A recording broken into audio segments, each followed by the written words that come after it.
మరీ ఇలా ఉంటుందా అని అస్సలు అనుకోలేదండి. అదేనండి, ఎండు రొయ్యలు టొమాటో కర్రీ. చాలా బాగుంది.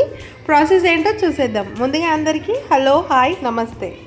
ముందుగా కడాయి పెట్టుకొని దాంట్లో 1 కప్ ఎండు రొయ్యలు వేసుకొని డ్రై రోస్ట్ చేసుకోవాలి.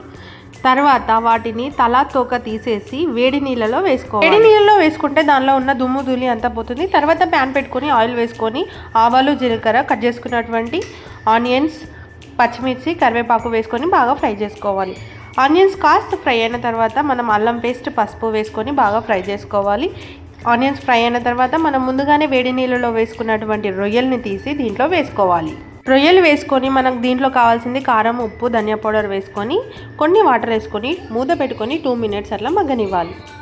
2 మినిట్స్ మగ్గిన తర్వాత మనం కట్ చేసి పెట్టుకున్నటువంటి టమాటోస్ వేసుకొని బాగా కలుపుకొని కొన్ని వాటర్ వేసుకొని మీడియం ఫ్లేమ్లో 5 మినిట్స్ ఉడికించుకొని తర్వాత సర్వ్ చేసుకోవడమే. వేడి వేడి ఎండు రొయ్యలు టమాటో కర్రీ రెడీ. లాస్ట్లో కొంచెం కొత్తిమీర వేసుకొని దించేసుకోవడమే. చాలా బాగుంటుంది. తప్పకుండా ట్రై చేయండి. మరిన్ని మంచి వీడియోస్ కోసం నా ఛానల్ని సబ్స్క్రైబ్ చేసుకోండి please. Siri Kiran blogs. Thank you for watching.